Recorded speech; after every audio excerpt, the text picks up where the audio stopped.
Almost every website you visit sets some cookies in your web browser. You've probably heard the term before, but do you know what those cookies are used for? Today we'll explain cookies.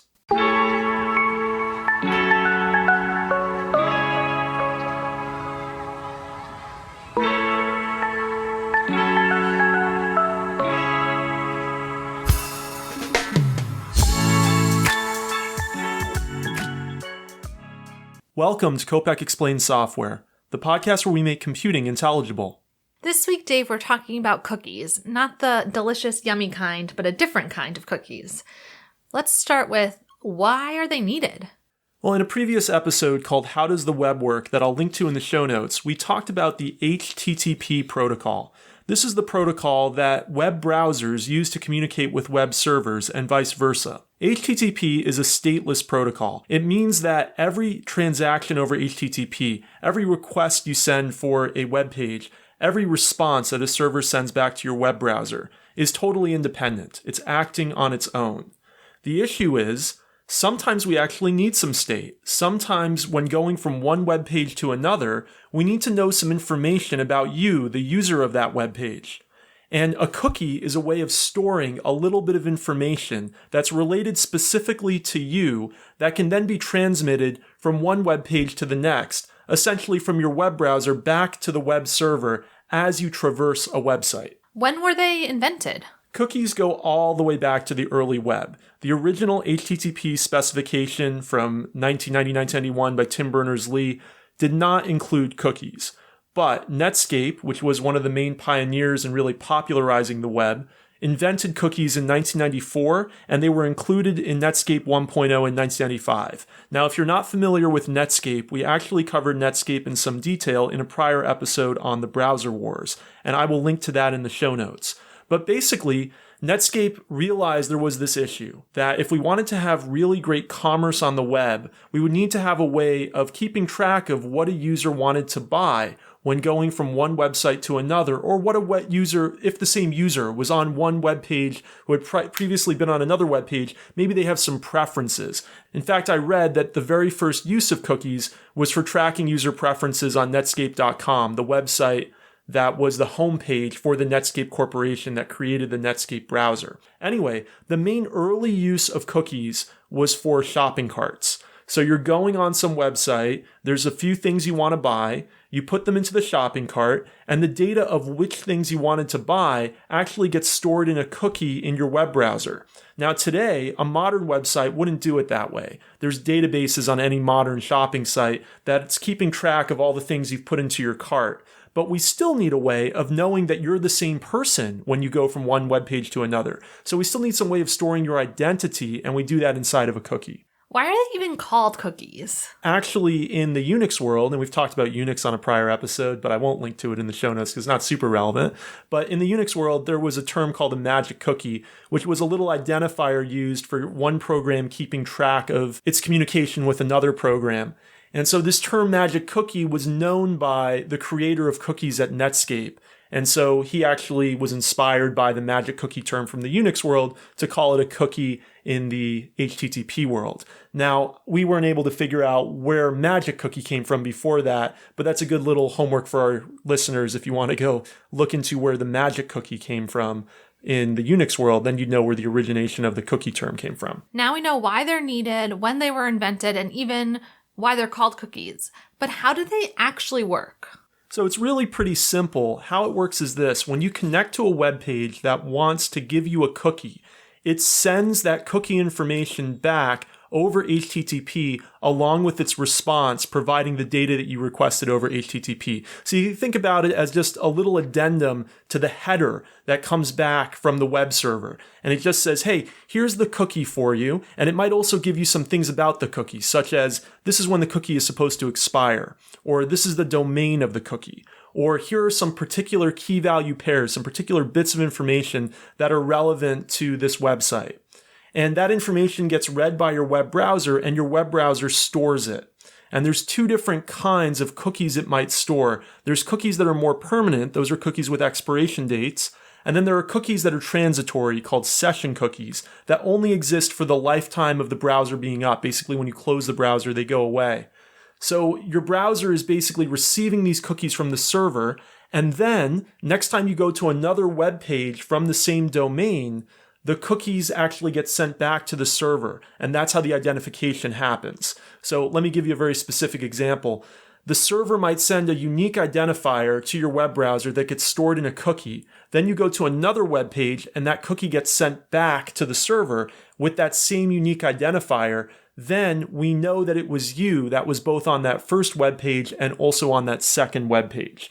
Without the cookie, because HTTP is stateless, there would be no way of knowing that it was the same person that went to both web pages without using another mechanism. Now, there are some alternatives to cookies, such as embedding data inside the URL itself, or using some data that you actually send back as part of a form back and forth. There's some alternative to cookies, but the main way that we actually keep track of that you're the same person from one web page to another is usually using cookies.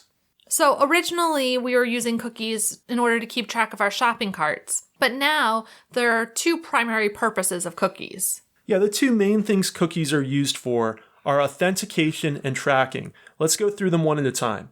Authentication is you log into some website, and now as you go from one web page to another on that website, we want to know that it's still you. We want to know that you're still validly logged in. So I don't have to keep logging in to whatever site I'm on. Right. Imagine how annoying that is, that you just go from one web page to another and you'd have to enter your username and password over and over and over again.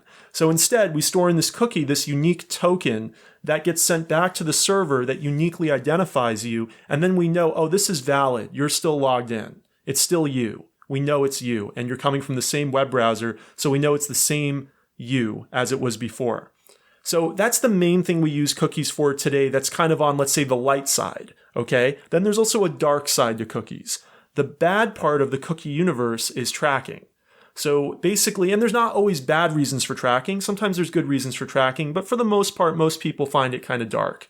So we use cookies to keep track of you actually across different websites too. We've mainly been talking about using them on the same website as you go from one web page to another.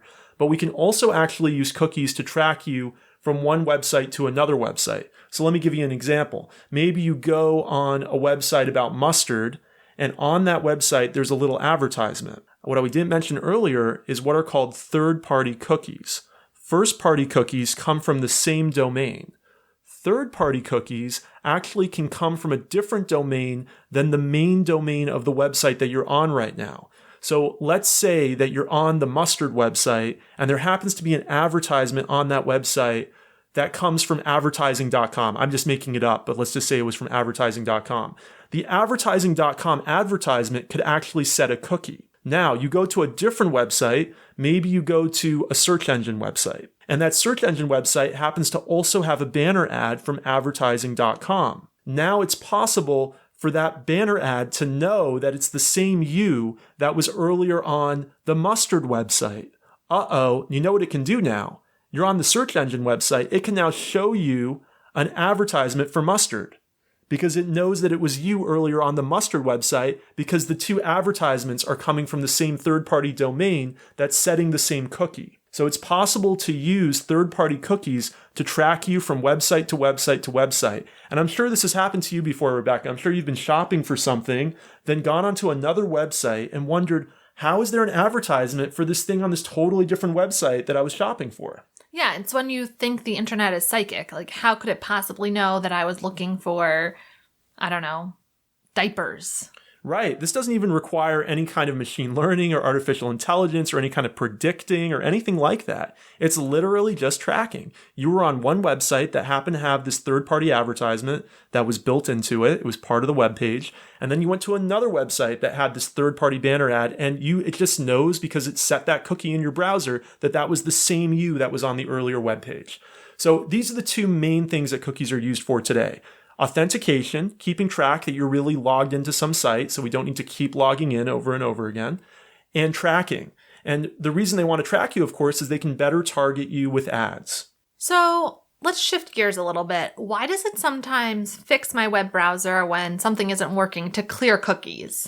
Yeah, you might have heard this before. You're having some trouble with some web app, and you actually contact support for the company that makes the web app, and they say to you, hey, please go into your browser and clear the cookies and maybe that will resolve your problem. It might be that there's something actually went wrong with the session on the server side, and they want you now to have a totally fresh session, a session that's no longer connected to where the data got messed up. And it probably was a bug on their part how the data got messed up on the server side before, but they want you to be totally clean, totally fresh, no longer connected to that old data. And so by clearing cookies, when you next go to that website, you're actually going to get a brand new cookie that's going to be connected to a new set of server-side data that's going to be freshly created. And hopefully it won't have that same problem that the old data did, so you'll no longer be hooked into, let's say, that bad session where something went wrong. Mm-hmm. So yes, actually clearing cookies when they tell you to do that in support is actually maybe a valid way to fix what's going on. But the reason that they had to do that in the first place is because there was a programmer error generally on the server side that led things to get into a bad state that your cookies were connected to. As users, as folks who are browsing the internet, what should we be aware of or cautious about when encountering cookies or dealing with cookies? The first thing is you shouldn't be completely afraid of cookies because they're used for legitimate purposes such as keeping you logged in when you're on a certain website. And every website basically uses cookies. So you're going to have a lot of cookies in your web browser, and you shouldn't be totally afraid of that. What you might want to be cautious about is these third-party cookies, these cookies that are tracking you from one website to another because you want some privacy and you frankly just don't want to be tracked. Now, the good news is that several browsers have actually started blocking third-party cookies by default, but not the most popular browser, the browser that most of you are probably using. So, starting in 2020, Safari, Firefox, and Brave have all started blocking third-party cookies by default. However, Chrome, Google Chrome, has the majority market share in the browser space, and they say they're going to start blocking third-party cookies in 2023 by default. However, you can actually get some cookie blocking right now in Chrome if you go into incognito mode, but that also turns off browser history and some other things. So, here's my advice to you. If you're actually worried about third-party tracking right now, you might actually want to switch browsers from Google Chrome and use a browser that by default blocks third-party cookies. Now, I'm also a little bit skeptical that they're actually going to follow through with this plan. You might wonder, why did the other browsers start blocking it in 2020 and Google plans to only start blocking it in 2023 by default? Well, of course, Google makes the vast majority of its revenue through advertising. And advertising is much more effective when we have this tracking going from one website to another because we can follow you and keep targeting you for something that you were already interested in.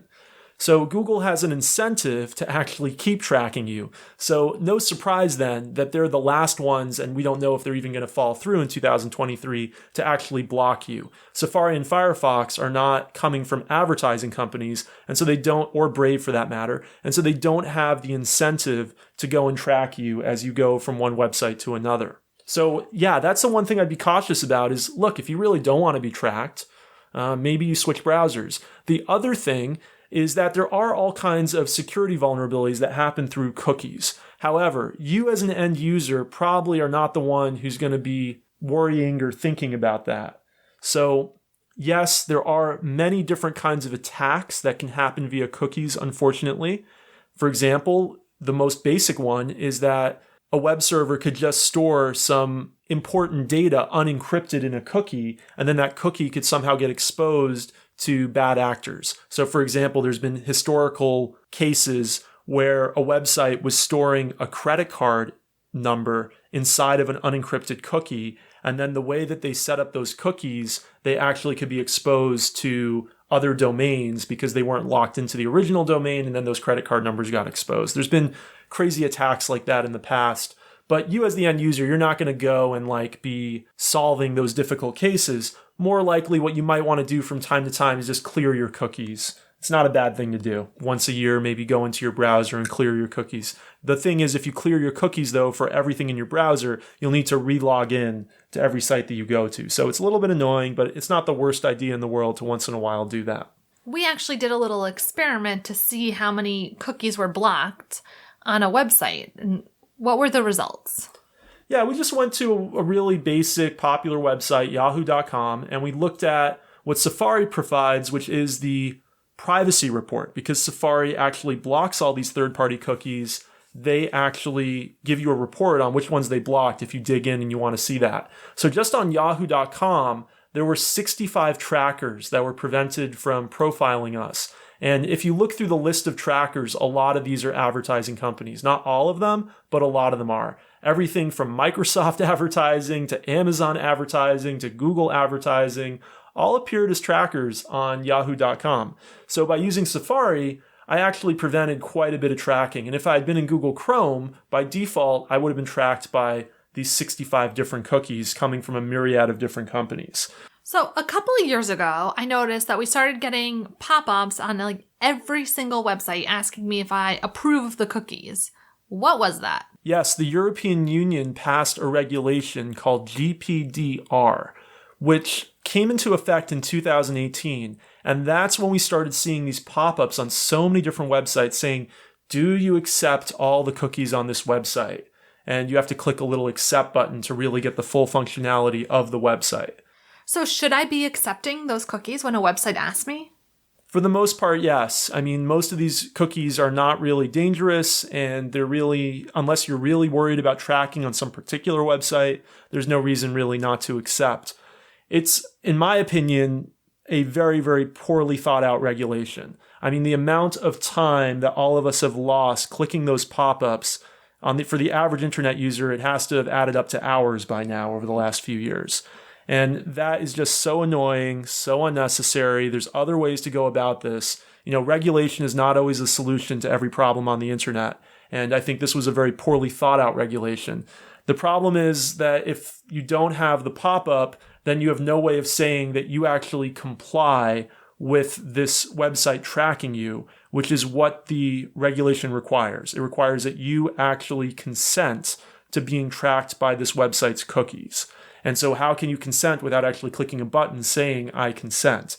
And that's why you're seeing these pop-ups on any website that basically touches Europe in some way, which is like almost every website. So it's super annoying. I don't agree with the regulation. I think it was really poorly thought out the way it's done. It's not to say that maybe there shouldn't be some regulation in this area. That's a topic for another episode. But the way that this regulation was thought out and implemented makes no sense, in my opinion. All right, thanks for listening to us this week. Rebecca, how can people get in touch with us on Twitter? We're at Kopec Explains, KOPECEXPLAINS. Don't forget to follow us or subscribe, and we'll see you next week. Bye.